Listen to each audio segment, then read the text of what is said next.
So IHS was started 40 years ago. We were actually known as the Peanut Butter Ministry.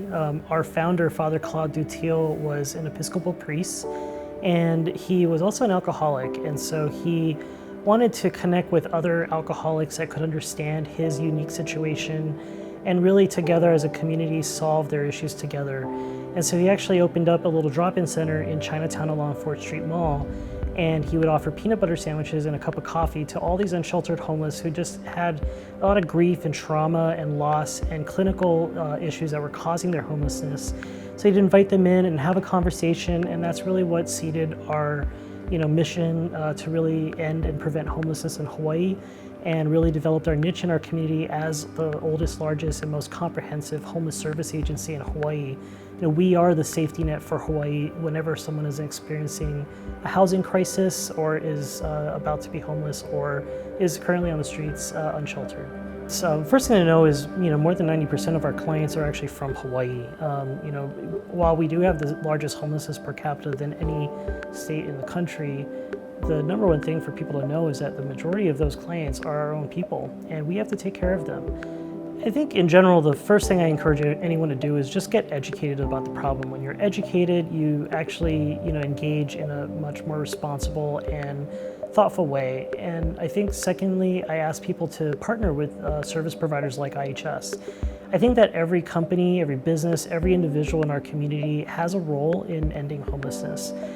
And I think it's our responsibility to kind of channel where their energy is being put, because there's so many different solutions out there.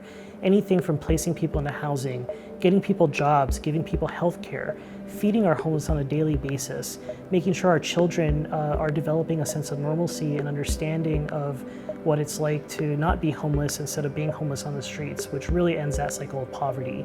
Helping families just learn budgeting skills, the basics, right? So there's just a lot that our community can do, and no one government, no one business, no one organization is going to solve homelessness on their own. It's going to take a community to really come together in a coordinated but efficient and effective way to really solve this problem. There are many causes of homelessness, anything from lack of affordable housing. We have COFA migrants coming from Micronesia. They have no understanding of our laws and expectations. We have discharge issues with public safety where people are being released from prison and they end up on the streets. We, of course, had a great recession. We have a lack of skilled jobs and a low-wage workforce here in Hawaii, a lot of people struggling. About 200,000 plus people about to be homeless. They're just living paycheck to paycheck. And so as we see a lot of these causes of homelessness evolve, we as a social safety net have to be there as a resource for our community, so that when you're in crisis, you can go to IHS and prevent or end your homelessness right away. And we have all the resources in-house to do just that for all the different homeless subpopulations out there. Prevention is really key. If you're on the streets for just more than a week, you already start to deteriorate in many different ways. Your health care, your mental capacity, just a lot of problems come with being on the streets.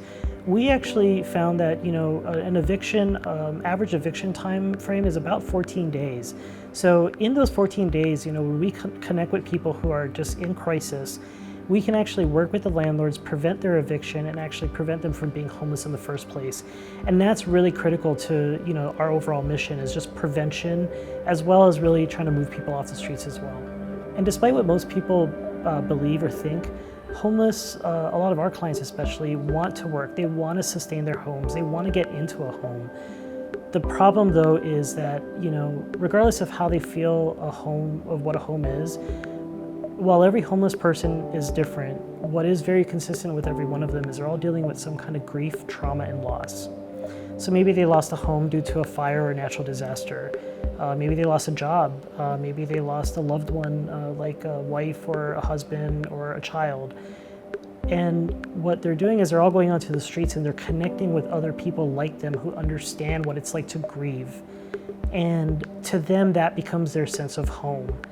But what we have to show them as a community is that there's another sense of home, a home where there's other people who have transitioned out of homelessness, who also have come out of the grief, out of the trauma. We've peeled off all those layers of issues and we're giving them a new start. And that's what giving them a hand up is about.